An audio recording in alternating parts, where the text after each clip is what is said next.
Hong Kong, and remember, I shall return. At sabi naman ni Dudong, sabi niya, Inday, mahal kita. And I love you forevermore. So sa madaling salita, si Inday nagpunta na ng Hong Kong.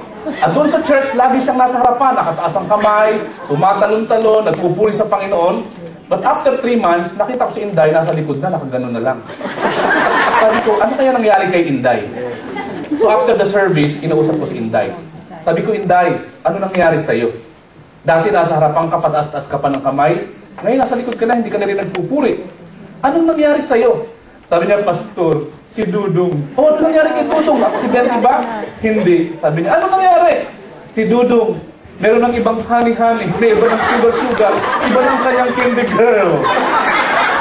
Sabi ko kay Inday, don't worry. The Lord will provide. At sabi ni Inday, Pastor, alam mo ba, wala na sa kalendaryo ang aking edad. Sabi ko sa kanya, don't worry, nasa thermometer pa yan.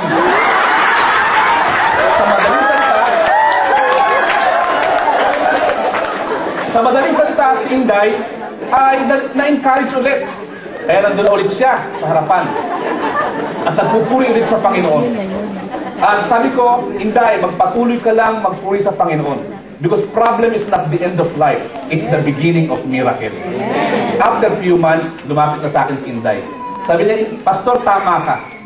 Alam mo, nung ako'y tumingin sa Panginoon, nung ako ay nag-focus sa ating Panginoon, ang Diyos, diniliver niya ako sa kalungkutan, at alam mo, Pastor, ikakasal na ako. Binigyan ako ng Panginoon na Dudong, na kung saan man of God. Kaya nagtatravel kami sa iba't ibang bansa. At sabi ko, patuloy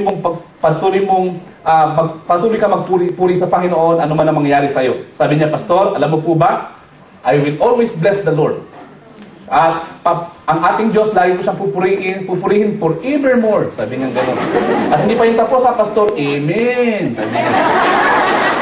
And you know,